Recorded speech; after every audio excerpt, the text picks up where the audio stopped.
يوم اللي يندق بابك هيك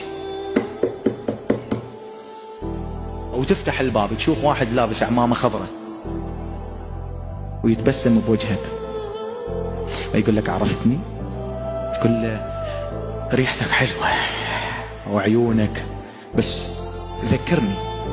يقول لك صار لك 20 سنة تشتغل على مودي وتقرأ دعاء العهد ودعاء الندبة والزيارة الناحية وكل يوم بالليل تخلي راسك على المخدة وتبكي علي. أنا حبيبك أبو صالح. بهاي اللحظة إذا يفدوا دموعك شعرت لعله عشت الموقف. تصوروا سادة الكرام بهاي اللحظة يقول لك انطيني موبايلك أريد أشوف شنو الموجود على الموبايل.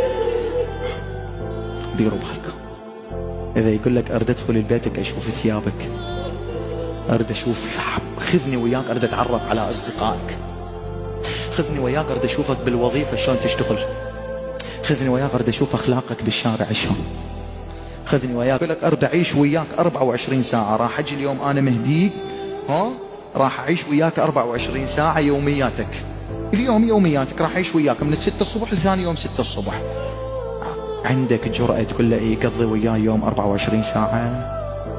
إذا سمع كلمة نابية طالعة من حلقك، إذا سمع اتصال ويا بنت بعد منتصف الليل مو خطيبتك ولا زوجتك، يقول لك هاي ليش تحكي وياها؟ ليش تلعب على مشاعرها؟ ليش تسوي بيها؟ ليش توعدها بالزواج وانت واعد غيرها 5 بالزواج؟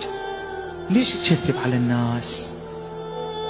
ليش امام الناس بالمسجد تصلي صلاتك ما شاء الله، ليش بالبيت صلاتك هيك بسرعه بسم الله الرحمن الرحيم الحمد لله رب العالمين الرحمن الرحيم مالك تصير تقرا الايات غلط؟